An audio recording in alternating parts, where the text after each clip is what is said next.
자, 이제 투자론을 보겠습니다.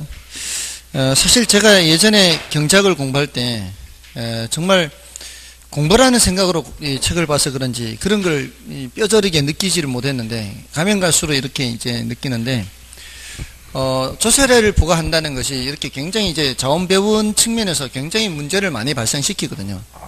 경제학에서는 사실 굉장히 중요합니다. 특히 자본주의의 그 자율성, 이 자율성을 강조하는 그런 입장에서는 정부가 자꾸 이런 식으로 개입을 하게 되면은 굉장히 문제를 발생시킨다. 이 자원배분을 이상하게 한다. 그러니까 가능한 한 이런 거를 함부로 개입하지 마라. 왜 세금을 함부로 그렇게 하느냐. 이제 부자 감세 이런 거 하지 말고 뭐 이렇게 그냥 내버려둬라 그냥. 그래서 왜 그 사람들한테 많이 얻어서 이렇게 하느냐. 세금을 많이 부과할수록 뭔가 자원배분에 왜곡이 발생한다는 거예요. 왜곡. 그게 이제 대표적인 예를 그렇게 들었지만 그거 말고도요. 예전에 그 택지 소유 상한에 관한 법률이 있었어요. 택지를 일정 수준보다 더 초과해서 갖지 못하게 하는 거예요. 이 대도시 같은 서울이나 이런 곳에. 그러니까 택지를 갖고 있는 사람이잖아요. 갖고 있는 사람이 택지를 그대로 갖고 있으면은 세금을 많이 내니까 막 이걸 뭐 어떻게든 활용을 해야 될 거 아니에요. 그러니까 어떻게든 활용을 해야 되는데 그때 당시 활용하는 방법이 이제 집 짓는 거잖아요. 택지니까. 집을 짓는데 대부분 막 연립주택 막 이런 것들이 막 우후죽순으로 생긴 거죠. 그러니까 여기도 연립주택, 저기도 연립주택. 연립주택이 너무 그 당시에 이제 많이 만들어져서 그게 또 자원배분 왜곡이죠. 너무 많이 그쪽으로 나타난 거죠. 그러니까 어떤 형태로든 이렇게 이 왜곡이 되는 거죠. 자원이. 그게 이제 그게 세금을 매기게 되면은 그런 현상이 나타난다는 거죠. 아무튼 그게 이제 자원배분 왜곡 효과인데 그게 이제 시험에 여러 번 나왔어요. 여러 번 나왔는데 정답 지문으로 된 거는 딱 한 번 나왔는데요. 그게 이제 자원배분 왜곡이라는 말을 여러분들은 이제 경제적 순손실 이렇게 표현하는 게 익숙지가 않거든요. 경제학을 하는 입장에서는 이 말이나 같은 말인데 이 말이 나오면은 이렇게 번역해서 생각하시면 돼요. 경제적 순손실이 발생한다. 이게 이제 자원배분의 왜곡이 발생한다. 또는 효율성 상실. 이렇게. 효율성, 경제의 효율성이 떨어진다. 이런 의미예요. 그러니까 혹시라도 이런 표현들이 나오면은 이게 같은 의미예요. 이게. 그렇게 봐주시면 돼요. 한 3번, 4번 이제 지문으로 나올 때 정답 지문인 것은 한 번밖에 정답 지문이 2번이네, 2번. 경제적 순손실 해서. 근데 한 문제는 버려야 되는 문제고요. 너무 난이도가 높아요. 근데 한 문제는 뭐 그렇게 어렵지는 않아요. 이제 공부를 했으니까. 자, 이제 투자론 들어가고요. 자, 이 투자론에서는, 앞에 이제 투자론 기초에서는 그 개념 정도는 여러분이 봐주시고요. 부동산 투자의 장점에는 지렛대 효과, 인플레 해치, 소득이득, 자본이득, 절세 효과 4가지가 있죠. 자, 그 중에서 지렛대 효과는 이제 워낙 중요하고요. 이거는 계산 문제로도 출제되니까 더 볼 거고요. 나머지는 다 지금까지 몇 번 말씀을 드렸는데 절세 효과만 말씀을 안 드렸죠. 그래서 222쪽에 인플레이션 해치 효과는 이제 구매력 보호 효과고, 요거는 실물 자산이면은 다 갖고 있는 효과죠. 그래서 부동산은 대표적인 실물 자산이기 때문에 인플레이션 해치 효과가 있고, 소득이득, 자본이득은 영속성으로 인해서 갖는 그런 성질이죠. 영속성과 관련되고요. 소득이득, 임대료 수입 생각하면 되고요. 자본이득은 시세 차익을 생각하면 되죠. 이게 내구재이기 때문에 이런 현상이 나타나고, 내구재는 영속성과 관련되고요. 그 다음에 절세 효과에서는 부동산이에요. 우리가 부동산에 투자할 때 내 돈으로만 투자하면 어떻게 될까요? 내 돈으로만 투자하면은 은행에 주는 이자는 없겠죠.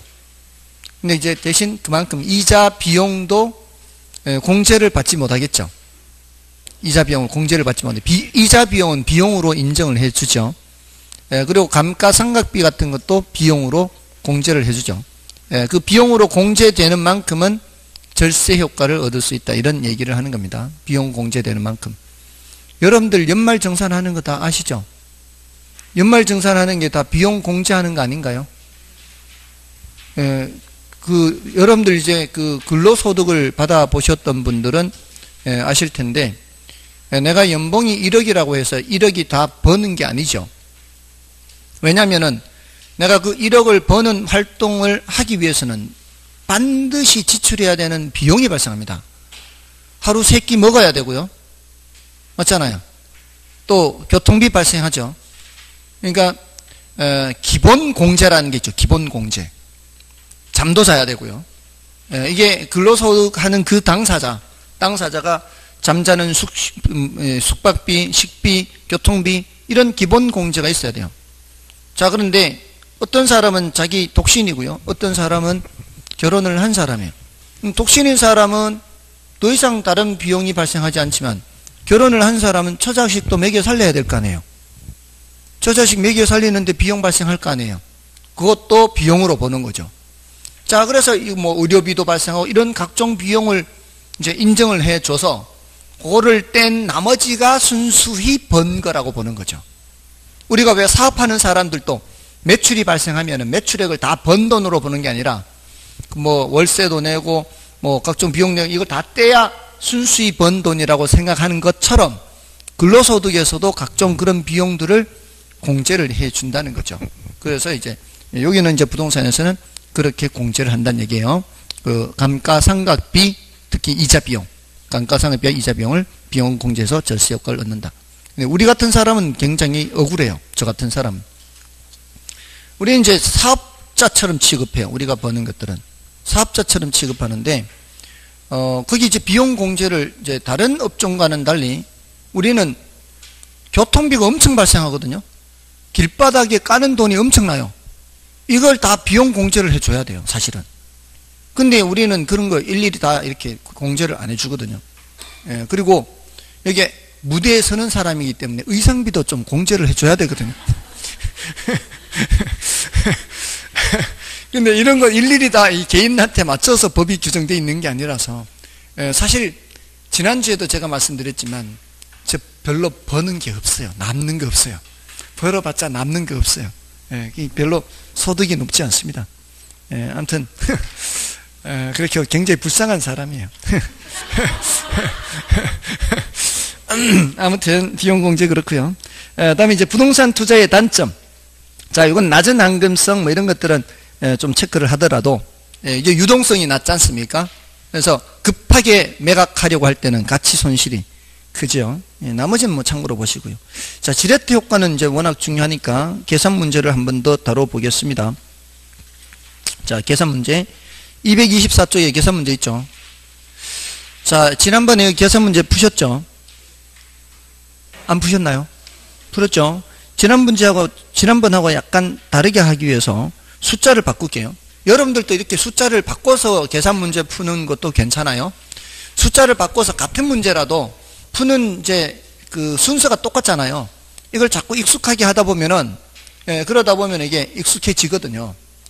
그렇게 숫자를 바꿔서라도 자꾸 연습해 보세요. 그렇게 어렵지 않아요. 근데 문제는 이제 숫자를 바꿔버리면 답이 뭔지를 모르죠. 스스로 겸직한데. 그럴 땐 저한테 질문하면 되죠. 숫자를 이렇게 바꿨는데, 자, 이제 지렛대 효과. 이거 워낙 중요해요. 이게 내용이 얼마 안 되는데 중요하다는 거죠. 원래 이 지렛대 효과는 이제 이론적으로는 타인 자본 사용 효과죠. 타인 자본을 사용하려면은 이자를 줘야죠.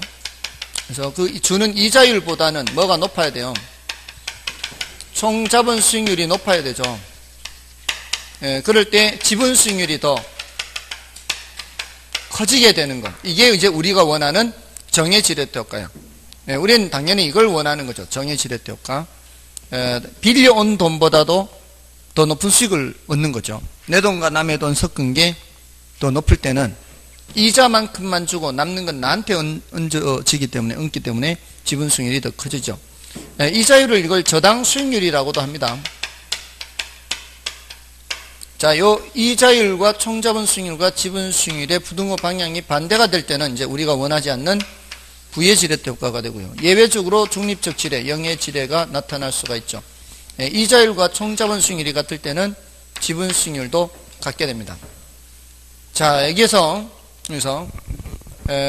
이 지렛대 효과 계산 문제를 풀 때는 여기가 이제 투자액을 쓰고요. 이게 위에는 전체 투자액이고 왼쪽은 남의 돈, 오른쪽은 내 돈 이렇게 구분하고요. 자, 여기는 수익이에요. 수익. 투자액으로 버는 수익이에요. 여기는 전체 수익이고요. 왼쪽은 빌린 돈에 대한 이자를 주고요. 이거는 내 돈 수익이에요. 수익도 나누고요. 그러면 여기는 이제 수익률을 계산해요. 수익률도 여기는 이제 이자율이 되고 이거는 지분 수익률이 되고 여기가 총자본 수익률이 돼요. 이 자리가 지분 수익률이에요. 이 자리가 총자본 수익률이에요. 이 자리가 이자율이에요. 이자율, 지분 수익, 총자본. 여기는 이자, 여기는 지분 수익, 전체 수익. 여기는 빌린 돈, 타인 자본, 내 돈, 자기 자본, 전체 자본 이런 식으로. 자, 그 숫자를 어떻게 바꾸는가 하면은 지금 이 문제는 예제 문제는 맨 밑에 보시면은 1년간 순영업 소득과 1년간 임대주택 가격 상승률을 다 알려줬죠.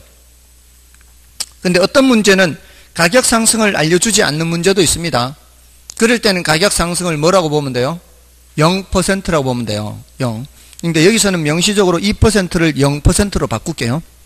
2%를 0%로 바꾸고 그 위에 자 빌린 총 자본이 얼마예요? 100만 원이 1억이죠. 1억. 100만 원은 1억이에요. 그 1억이 총 투자액이에요. 여기가 1억이란 얘기예요. 차입금이 60백만 원, 이거 6천만 원이죠. 6천만 원이 빌린 돈, 타인 자본이에요. 그럼 내 돈 4천만 원, 이게 자기 자본이에요. 자, 그리고 거기 밑에 이제 차입 조건을 이자율 연 6%로 바꾸십시오. 이자율 조건을 연 6%. 예, 그러니까 두 군데를 바꾸는 거죠. 이자율은 6%로 바꾸고 맨 밑에 가격 상승률은 0%로 바꿨을 때, 조건을 바꿨을 때, 자, 이렇게 조건을 바꾸면 이제 이 돈으로 버는 수익을 계산을 할 때, 원래는 우리가 여기 소득이득도 계산해야 되고, 뭐도 계산해야 돼요? 자본이득도 계산해야 되죠.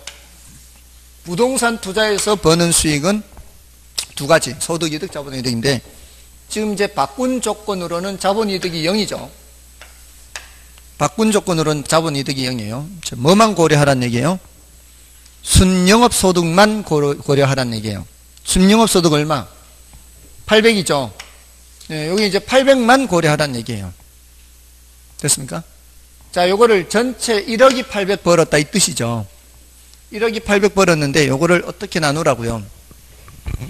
내가 번 것과 타인 자본이 번 것으로 나누란 말이에요. 수익을 나누라고요. 타인 자본이 번 거는 이자죠, 이자. 문제에서 항상 이자는 여기 몇 %로 바꾸라 그랬어요? 6%로 바꾸라 그랬죠. 6천만 원을 6%로 빌렸어요. 그럼 이자가 얼마겠어요? 여기 이자. 360이죠. 그럼 지분 수익은 얼마예요? 지분 수익은 440이 되는 440. 맞나요? 그럼 다 된 거죠, 이제. 이제 수익률, 율 계산하는 건 어떻게 하는 거예요? 율 계산하는 거는 투자액분의 수익 이렇게 하는 거 아니에요. 맞나요? 투자액분의 수익하면 수익률이죠. 맞아요? 그럼 이게 1억 투자액, 총 투자액이죠.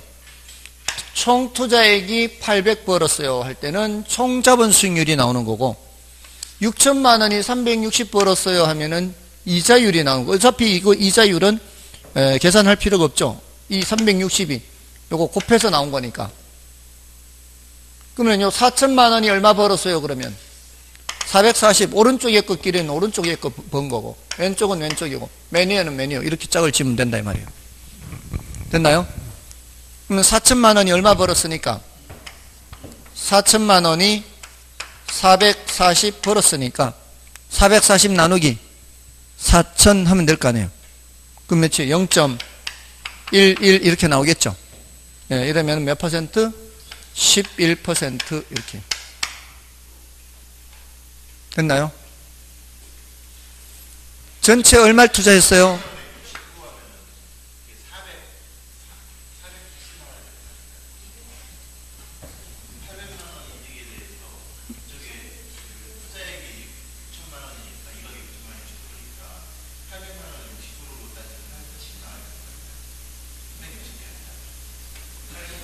얼마를 빌렸습니까, 지금?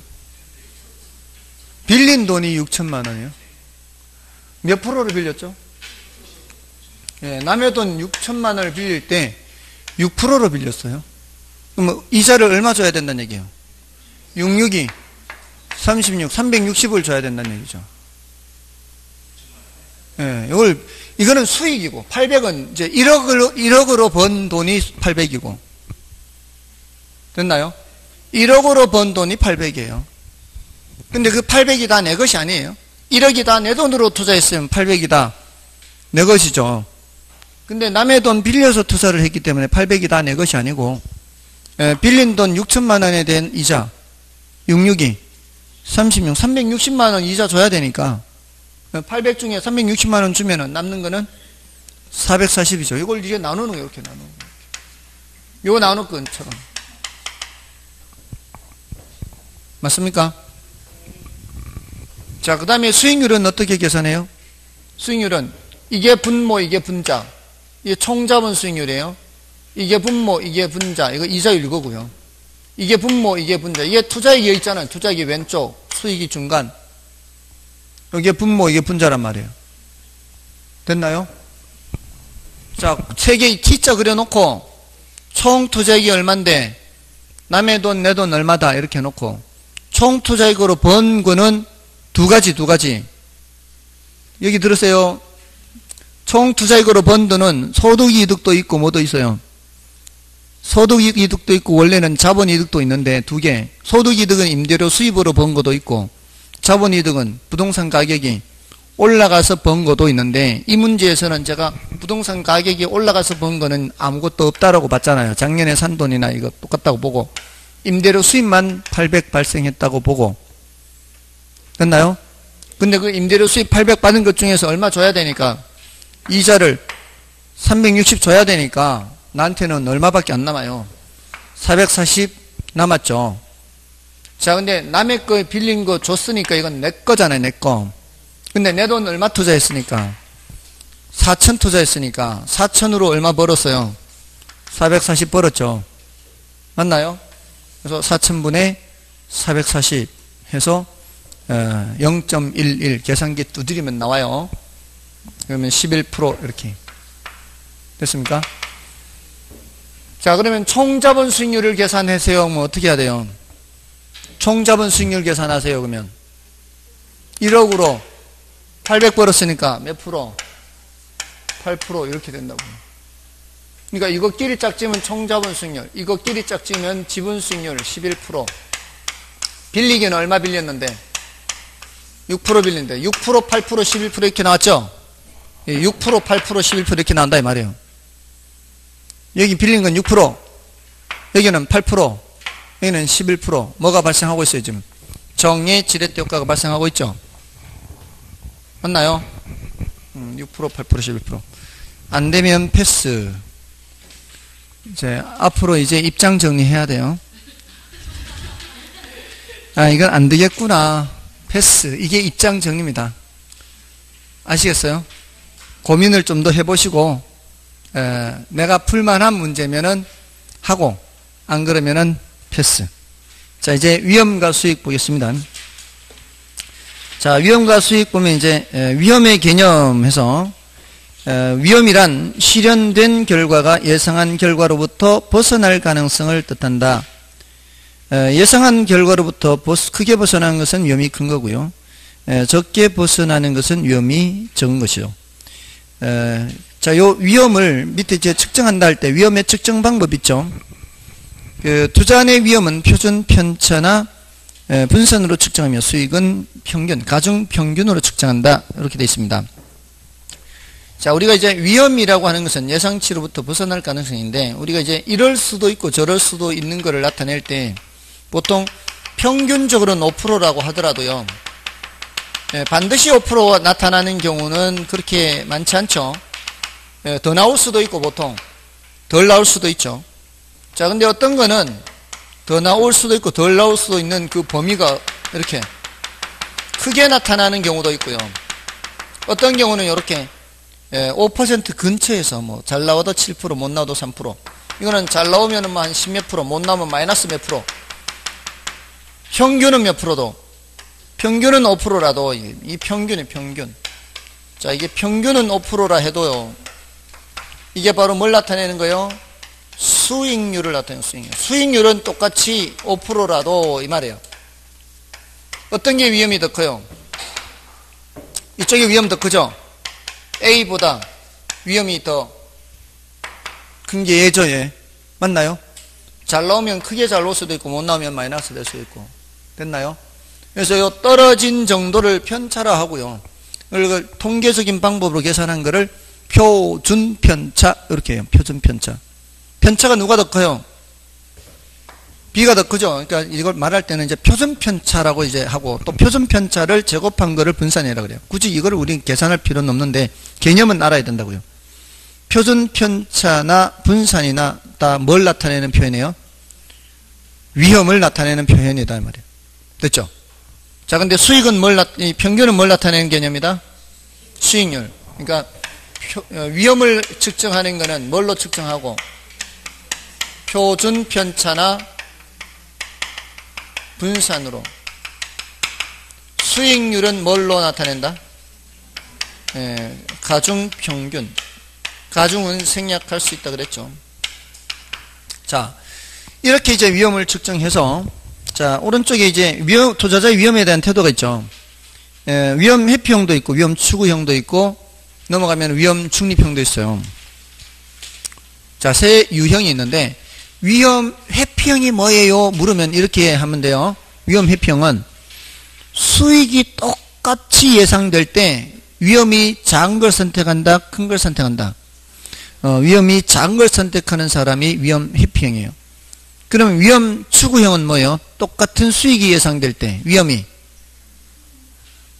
큰 걸 선택하는 사람이 위험 회피형이다. 이렇게 위험 추구형이다. 자, 이 위험 추구형은 똑같은 수익이 예상돼도 위험이 큰 걸 선택하는 사람입니다. 그럼 위험 중립형은 뭘까요? 수익이 똑같다면은 위험을 보지 않고 의사결정을 하겠다는 얘기예요. A와 B가 똑같다, 다르다. 똑같다라고 판단하는 사람이란 말이에요. 위험 중립형은 A나 B가 똑같다라고 생각하는 사람들. 됐죠? 위험 추구형은 여기서 뭘 선택하는 사람들?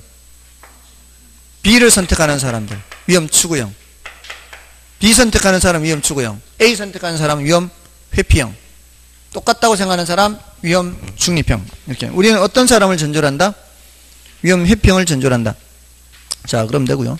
자, 부동산 투자 위험의 유형에서는 자, 사업상 위험은 부동산 사업 자체로부터 발생하는 위험인데 시운위 이렇게 나누어지고요. 시장 위험은 옆에 장사 안 되는 위험 이렇게 하면 돼요. 시험에는 물론 장사 안 된다 안 나옵니다. 근데 장사 안 되는 게 밑에 수요 공급 변화라든가 그 시장 경제 상황에 따라 달라지는 게 시장 위험이고요. 운영 위험은 장사는 잘 돼도 나타날 수 있다 그랬죠. 운영 위험은 장사가 잘 돼도 그 과정에서 이 근로자가 파업을 한다거나 사업장에 불이 난다거나 교통사고가 난다거나 이러한 각종 위험이 바로 운영 위험입니다. 이 굉장히 다양합니다. 운영 위험이. 어떤 사람은 멀쩡하게 잘 운영하는데 괜히 손님하고 시비 붙었다가 슬쩍 거의 밀지도 않았는데 밀었다고 이렇게 넘어졌다고 경찰에 고소하고 이런 것 때문에 잘 되던 사업장이 그냥 안 되기도 하고요. 이런 게 다 무슨 위험? 운영 위험. 운영 과정에서 나타날 수 있는 각종 포괄적 위험을 다 운영 위험. 그다음에 위치적 위험, 이건 위치 고정성 때문에 나타나는 위험이고요. 그다음에 금융적 위험은 옆에다가 부의지렛대 효과 써놓으면 돼요. 부의지렛대 효과. 남의 돈을 사용했을 때는 이자가 부담이 될 때가 있죠. 남의 돈을 사용해도 반드시 안 좋은 게 아니잖아요. 정의실에는 괜찮잖아요. 근데 이자보다도 수익을 적게 내면은 내가 갖고 와야 되는 수익도 떼서 그 이자 채워줘야 된단 말이에요. 그런 거는 이제 금융적 위험이고요. 법적 위험은 어렵지 않죠. 법적 위험은 이제 법적 환경 변화에 따른 거고, 정부 정책이 변하는 거, 뭐 이런 것들이고요. 그 다음에 인플레 위험은 뭔가 하면은, 그 기억해 보시면, 인플레이션이 발생하는 경우, 화폐 구매력이 하락한다 돼 있죠. 자, 그래서 두 번째 줄 끝에 보시면은, 임대료의 실질 가치 하락이에요. 임대료 실질 가치 하락. 자, 여기에 이제, 인플레 위험이에요. 다음에 니은에는 변동금리로 타인자본을 사용하여 투자한 경우 이렇게 돼 있죠. 변동금리로 차입한 투자자의 말이에요. 그래서 세 번째 줄에 있어요. 세 번째 줄에 따라서 변동금리로 차입한 투자자는 금융위험과 인플레이션 위험이 동시에 발생할 수 있습니다. 인플레가 발생할 때 임대료 실질가치는 떨어지고 이자 부담은 커지고 이렇게 되는 거죠. 자, 그러면 되고요. 유동성 위험이 이제 황금성이 떨어져서 나타나는 위험이 유동성 위험이죠. 자, 그렇게 보시면 되겠고요. 다음은 이제 기대 수익률과 요구 수익률을 비교하면 돼요. 기대 수익률, 요구 수익률.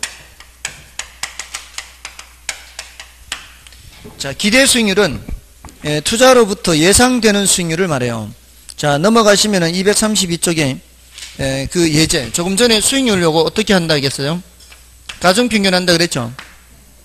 여기 이제, 그 넘어가시면 232쪽에 그 문제가 있죠? 가상적인 아파트 투자 사업에 대해 미래 경제 환경 조건에 따라 추정된 수익률이 다음과 같을 때, 아래와 같을 때, 기대 수익률은 묻고 있죠? 자, 비관적일 확률이 몇 프로? 20%. 정상적일 확률이 60%. 낙관적일 확률이 20%. 비관적일 때 예상 수익률은 4%. 이때는 8%. 이때는 13%. 자, 이랬을 때 이 기대 수익률이라는 게 이게 가중평균에서 나오는 거예요. 가중평균. 그럼 가중평균이라는 건 뭔가 하면은 이렇게 확률이 제시가 되어 있을 때 그 확률을 곱해서 더하기만 하면 돼요. 곱해서 더하기. 나온 값을 다 어떻게 한다고요? 더하기 하는 거. 이걸 뭐라고 한다? 가중평균. 이렇게 얘기해요. 가중평균. 자, 이럴 때 퍼센트가 두 개가 있을 때에는 불편하죠. 여러분들은 어떻게 계산해요, 이거를? 퍼센트를 숫자로 바꿔서 계산하는 게 편하죠. 근데 하나만 숫자로 바꾸는 게 조금 더 편해요. 둘 다 숫자로 바꾸는 것보다는 하나만 숫자로 바꾸는 게 편하고, 만약 안 바꾸면 어떻게 돼요? 이게 퍼센트를 보지 말고 곱하는 거예요. 그럼 어떻게 해요? 20 곱하기 8 이렇게 되죠. 안 바꾸면. 그럼 어떻게 해요? 80 퍼센트가 두 개죠. 퍼센트가 두 개면 또 결국 하나는 없애야 된단 말이에요. 퍼센트가 두 개니까. 그래서 이때는 퍼센트가 두 개일 때는 한 개를 바꾸는 거, 한 개를. 어느 쪽을 바꾸는 게 좀 더 좋은가 하면은 이 확률이 있는 쪽을 바꾸는 게 더 좋아요. 이거를 0.2, 이거를 0.6, 이거를 0.2, 20%를 0.2, 60% 0.6 이렇게. 자, 그래서 이렇게 곱하는 거예요. 0.2와 4를 곱하고 0.6과 8, 0.2와 13을 곱하는 거죠. 퍼센트는 일단 보지 마시고요. 퍼센트를 안 보고 4 곱하기 0.2가 뭐예요? 0.8이죠. 그 뒤에 퍼센트 붙여주면 되니까. 그죠? 그 다음에 퍼센트 보지 말고 0.6 곱하기 8 하면은 4.8 나오죠. 거기에다 뭘 더하고요? 퍼센트를 붙이고요. 그 다음에 여기는 0.2와 13을 곱하면 2.6이죠. 2.6 해놓고 이제 퍼센트 붙이면 되니까. 그죠? 이렇게 하면 어렵지 않아요, 이거. 자, 그럼 요 더하면 어떻게? 8, 8, 16, 6, 22. 2 올라가고, 6, 8, 8.2죠? 8.2%. 이렇게. 가중평균은 곱하기 더하기 하는 거예요, 곱하기 더하기. 자, 할만해요, 그렇잖아요. 할만해요? 그럼 이제 하는 거예요. 입장 정리한 거예요. 그러니까, 앞으로 이제 계산 문제 나올 때마다 이제 입장 정리를 해야 돼요. 이거 패스하느냐, 푸느냐, 이렇게. 됐죠? 자, 이렇게 계산한 수익률이 무슨 수익률? 기대 수익률, 기대 수익률. 기대 수익률은 이런 식으로 계산을 해요. 자, 그러면, 여러분 같으면 이거 투자하실래요, 마실래요? 8.2% 해요. 자, 하신다는 거는 이게 마음에 든다는 얘기죠. 그 마음에 든다는 얘기는 속으로 생각하는 주관적인 수익률보다는 여기가 높다는 얘기잖아요. 주관적으로 생각하는 것보다 괜찮네, 주관적으로 생각하는 거, 그게 바로 뭐라고요? 요구 수익률. 이걸 하겠다는 분들은 속으로 주관적으로 생각하는 수익률이 예를 들어 뭐 한 7% 이렇게 생각하고 있는 거예요. 그러니까 괜찮네 이렇게 되는 거지. 요 속으로 주관적으로 생각하는 게 무슨 수익률? 요구 수익률이에요. 근데 모든 사람이 다 할까요, 이거? 모든 사람이 다 하는 거는 아니죠. 저 이거 안 해요, 이런 거. 저는 딴 데 10% 버는데, 지금 딴 데 지금 투자해가 10% 버는데 이거 할까요? 저는 안 해요, 이거. 사람마다 처한 상황이 다를 수가 있고요. 또 위험에 대한 태도가 또 다를 수가 있어요. 제가 여기 투자하려면 딴 데 벌고 있는 걸 지금 포기하고 와야 되거든. 근데 저는 지금 딴 데 지금 10% 벌고 있단 말이에요. 근데 오겠냐고요. 여러분들은 그런 데가 없으니까 오는 거지. 뭔지 아시겠죠? 자, 지금 이게 지금 뭘 말씀드리려고 하는가 하면, 이게 딴 데서 제가 버는 게 있단 말이에요. 근데 여러분은 딴 데서 버는 게 7%밖에 안 되는 거예요. 여러분 딴 데서 버는 게 7%밖에 안 돼요. 예컨대. 그러니까 이거 올라고 하는 거죠. 그럼 딴 데서 버는 딴 데서 번다고 하는 게 이게 바로 외부 수익률이라는 의미예요. 외부 수익률. 딴 데서 버는 수익률. 외부 수익률이요. 근데 이 8.2%는 어디서 계산됐어요? 여기서 계산됐죠. 그래서 얘는 무슨 수익률? 내부 수익률. 이렇게 하는 거예요. 그래서 외부 수익률, 내부 수익률. 이렇게. 그리고 이거 주관적, 객관적. 이건 주관적. 이건 주관적. 이건 주관적, 객관적.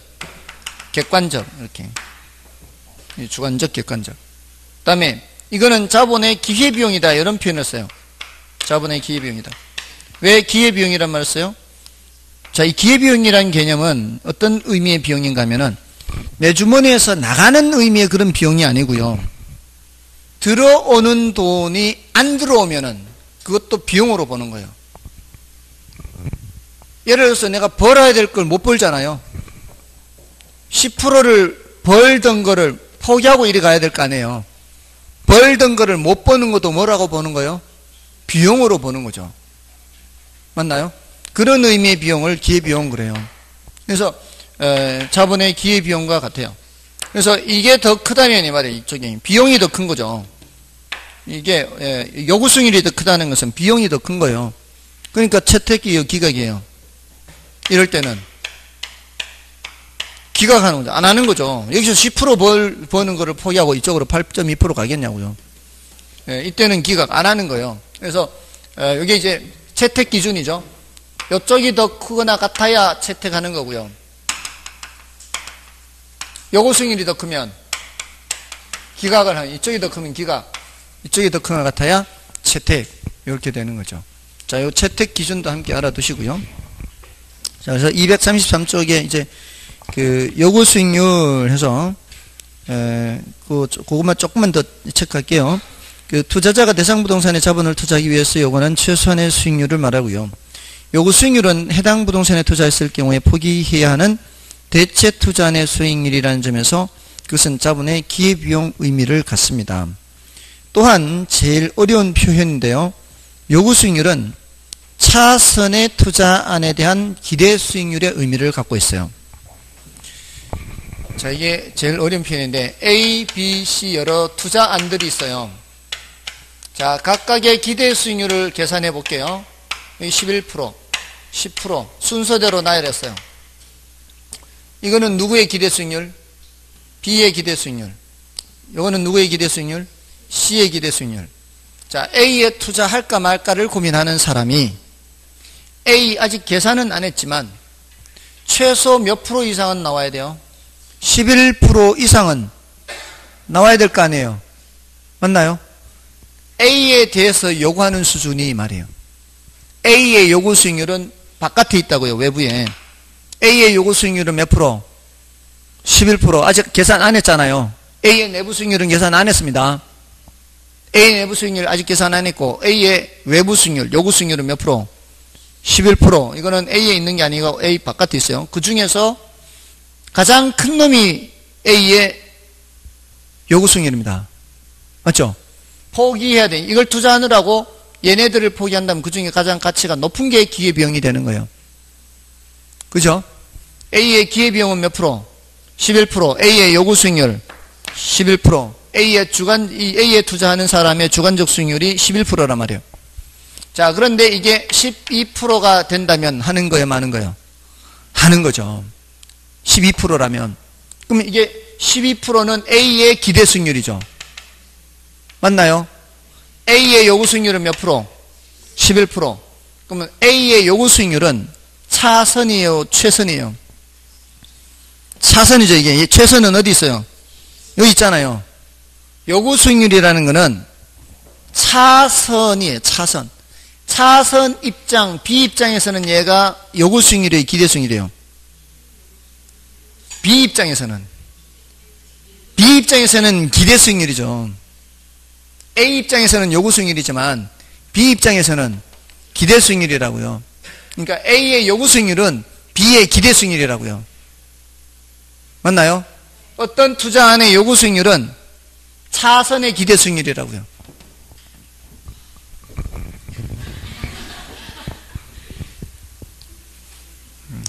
중요도는 낮으니까 패스.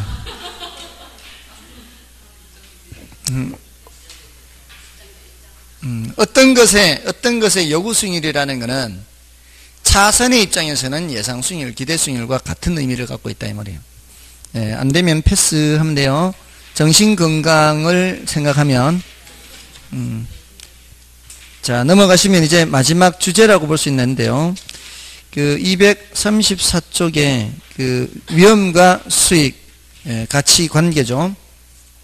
자, 일단 위험과 수익의 상쇄 관계가 있죠. 자, 위험 수익 상쇄 관계는 다른 말로 위험 수익 비례 관계 이렇게 합니다. 비례 관계. 자, 그 밑에 공식이 있죠. 자, 공식을 보시면 요구 수익률은 무위험률 더하기 위험 할증률 더하기 예상 인플레이율 이렇게 돼 있죠. 자, 여기 이제 위험 수익 비례 관계가 여기에 반영된다는 얘기예요. 위험이 커지면 커질수록 위험에 대해서 요구하는 대가는 많아지겠죠. 그러면은 뭐도 커지게 되는 거예요? 요구 수익률도 커지는 거죠. 이게 위험 수익 비례 관계가 이제 여기도 이렇게 반영된다라는 건데, 뭐 이거는 이제 뭐 그렇게 비중이 크지는 않고요. 요 무위험률이나 위험 할증률의 내용을 좀 체크를 하면 돼요. 요것만 좀 체크하시면 돼요. 무위험률이라는 것은 오로지 시간에 대한 대가라 그래요. 기다리기만 하면 돼요. 근데 위험 할증률은 위험에 대한 대가다 이렇게 얘기하고요. 시간에 대한 대가는 국공채 수익률 같은 거 또는 정기예금 금리 같은 거 이런 거예요. 이런 게 무위험률이에요. 자, 이런 것들은 시장 상황에 따라 변할 수 있는 거예요? 고정되어 있는 거예요? 가변적입니다, 이거. 가변적이라 대답해야 돼요. 예, 어떤 의미인가 하면 이거예요. 이제 오해를 하면 안 돼요. 자, 예를 들어, 오늘 내가 국공채를 매입을 했어요. 오늘 국공채를 매입할 때 국공채 수익률이 2%예요. 예를 들어서. 오늘 국공채 매입할 때 수익률이 2%란 말이에요. 10년 만기 국공채 예를 들어 보통 3년 만기 아니에요. 3년 만기 국공채 수익률이 2%란 말이에요. 그럼 내가 오늘 2%에 매입을 했다면 국공채를 앞으로 3년 뒤에 내가 연 몇 프로는 보장받는다? 연 2%는 보장받아요. 그런 점에서는 고정돼 있겠죠. 안전하니까. 내가 오늘 매입을 하면은 2%로 매입하면 2%가 안전하게 매년 2%씩 보장이 돼 있다고요. 근데 오늘 샀으니까 2%라고요.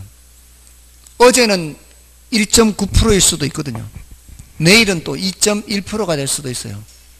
그 국공채 수익률이 그때 시장 환경에 따라 바뀐다고요, 이게. 시장 환경에 따라. 근데 그날 산 그 수익률은 몇 년간 보장된다. 꼭 갖고 있는 3년이면 3년, 5년이면 5년 동안 보장이 된다. 이런 뜻이라고요. 아시겠어요? 아니, 정기예금에 가입하면 오늘 가입할 때 정기예금하고 내일 가입할 때 정기예금 금리가 같아요? 다르잖아요. 그날 정기예금 금리가 다를 수 있다고요. 근데 한번 가입하면 몇 년간은 보장돼요. 그 가입한 기간 동안은 보장이 되잖아요. 예, 제가 살이가 생기게 됐죠. 이제 오늘 못 생기게 됐어요. 이제 약간 갑자기 이렇게 올라왔어요. 이렇게. 뭔 뜻인지 아시겠죠? 정기예금 금리가 그날 가입할 때 금리가 다 달라요. 다를 수가 있어요. 예, 근데 한번 가입하면 그 금리가 계약 기간 동안은 보장된다고요. 이게 가변적의 의미가 그런 의미의 가변적이라고요. 가변적이라는 게 변할 수 있다는 게 그날 시장 상황, 그래서 제가 뭐라고 했어요? 시장 환경에 따라 변할 수 있다고요. 예, 가입한 이후에 막 바뀌는 게 아니라 그 사람한테 적용되는 금리가 왔다 갔다 하는 게 아니라 시장 상황에 따라 바뀐다는 얘기예요. 그 다음에 이게 위험 할증률, 요거는 자, 위험에 대한 대가인데 이거는 여러 가지 원인에 따라 바뀔 수가 있어요. 자, 내가 주식시장에 투자하는 경우하고 부동산 시장에 투자하는 경우하고 어떤 시장이 더 위험해요? 주식시장이 더 위험하죠. 그럼 주식시장에 투자하는 사람은 부동산 시장에 투자하는 사람보다 요구하는 수준이 어떻겠어요? 더 높겠죠. 그건 시장이 어떤 시장이냐에 따라 달라요. 시장 위험에 따라서도 달라요. 자, 그럼 주식시장 중에서도 종목에 따라 위험의 정도가 다르지 않나요? 삼성전자 이런 주식은 좀 우량주죠, 우량주. 우량주는 이 움직임이 좀 큰 편이라 볼 수 있어요? 작은 편이라 볼 수 있어요? 좀 작은 편이라 볼 수 있거든. 그럼 위험이 크다, 작다? 작다요. 근데 물러가는 자동차 개발하는 회사가 있대요. 자, 그런 회사 있대. 자, 투자를 하면 어떻게 했어요? 그렇죠. 이런 회사는 터지면 대박이지만 깨지면 쪽박이 될 수 있다 이 말이에요. 종목마다 이것 정도는 아니더라도 그런 종목이 있어요. 앞으로 2년만 기다리세요. 2년만 기다리세요. 이제 대선 2년 전쯤에 나오면은 꼭 대선 종목이 나옵니다. 자, 그러니까 2년 후쯤에 매스컴에 대선 주자로 뛸만한 사람들을 검색을 하세요. 그래서 이 사람과 관련된 주식이 뭐가 있는지를 미리 한 1억 정도 묻어둬 보세요. 그러다가 대선까지 가면 안 되고요. 대선까지 가면 큰일 나요. 중간에 분명히 뛸 때가 있을 거예요. 분명히 뛸 때가 있어요. 반기문도 작년 12월 달에 그 전에 갖고 있었다는 사람은 괜찮아요. 끝까지 가면 안 돼. 끝까지 갖고 가지 말고 묻어놨다가 어느 정도 적당히 올랐어요. 빨리 팔고 나와야 돼. 대선까지 가면 안 돼. 대선 한 6개월에서 1년 전까지는 가면 안 돼요. 한 1년 정도, 그러니까 2년 정도부터 1년 전까지.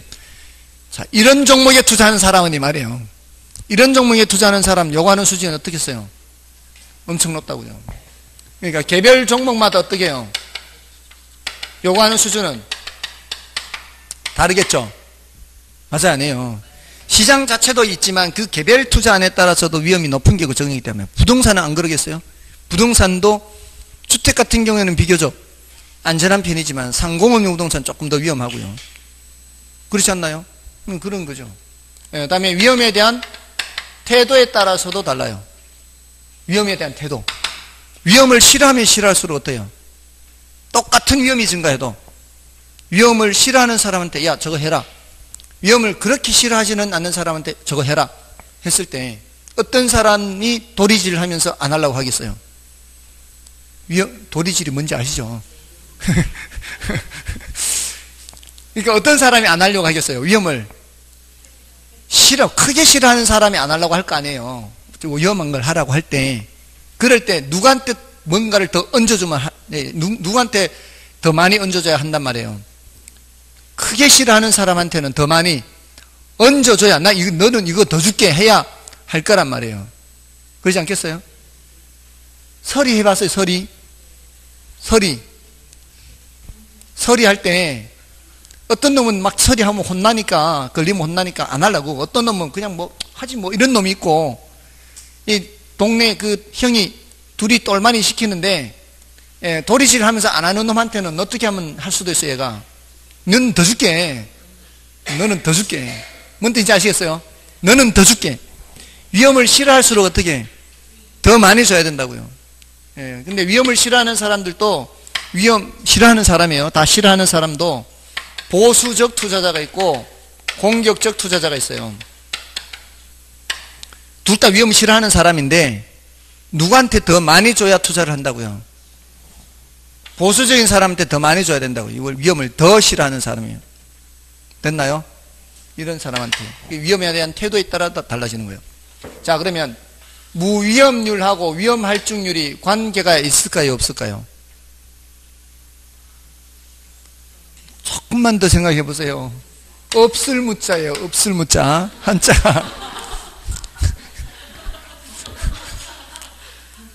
위험이 없다. 무위험률.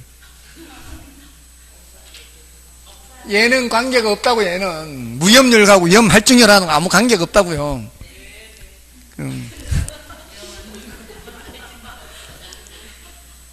자, 그러니까 위험에 대한 태도와 무위험률 관계 있어요, 없어요? 없다고요. 개별 투자안에 따른 위험과 이 무위험률은 관계 없다고요. 시장 위험하고 무위험률은 관계 없다고요. 아시겠어요? 얘하고 얘는 관계 없으니까. 그럼 얘는 관계가 있겠죠. 이렇게는 무위험률이 커지면 요구 수익도 커지죠. 내가 은행에다 넣어놔도 얼마는 버는데 투자 위험한데 해야 되니까 더 요구하는 거 아니에요.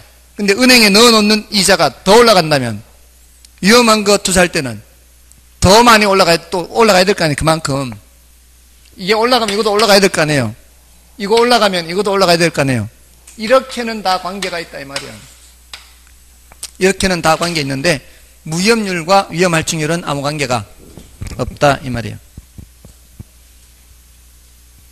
그렇잖아요. 자, 이제 넘어가셔서 위험과 가치, 자, 요것만 하고 마치겠습니다. 237쪽은 이제 다음 주에 하도록 하고요. 위험과 가치에서 투자 가치와 시장 가치가 있죠. 투자 가치는 그 옆에다 주관적 가치, 뭐 안에 내용도 있지만 옆에 써놓으면 훨씬 눈에 띄죠. 투자 가치는 주관적 가치, 시장 가치는 객관적 가치예요. 투자 가치는 주관적 가치, 시장 가치는 객관적 가치. 자, 여러분들이 어떤 물건이 나왔는데 한 2억은 돼 보여요. 여러분들이 봤을 때 2억은 돼 보여요. 근데 얼마인지 물어보니까 1억 5천에 나와 있대요. 1억 5천에 나와 있다. 이거는 뭐고요? 객관적 가치고요. 여러분이 보셨을 때 이건 뭐예요? 주관적 가치죠. 여러분이 보셨을 때 사람마다 보는 게 다를 수 있죠. 뭐가 더 큰 상태예요? 주관적 가치, 투자 가치가 더 큰 상태죠. 이러면 사요 말아요? 사는 거죠. 그러니까 투자 가치가 더 크거나 같으면 채택하는 거고 투자 가치가 작으면 기각하는 겁니다. 그러니까 보통 사람들이 이렇게 얘기하죠. 야, 저거 투자 가치 있어. 괜찮아. 이 소리가 뭔 소리예요? 지금 시세 이 거래되는 것보다는 앞으로 올라갈 가능성이 높다 이거죠. 그러니까 시장 가격보다 이게 이 주관적 가치가 더 높다 이 말입니다. 됐나요? 자, 그 정도고요. 그다음에 237쪽의 맨 위에, 236쪽 맨 아래 그 투자 가치 공식 정도는 기억해 두시고요. 공식 정도는 기억해 두시고요. 나중에 이제 계산 문제와 관련해서 좀 설명드릴 기회가 있을 거예요. 나머지 이제 위험 관리 기법 이거는 다음 주에 하도록 하겠습니다. 됐죠? 자, 오늘은 여기까지 하도록 하겠습니다. 애쓰셨습니다. 감사합니다.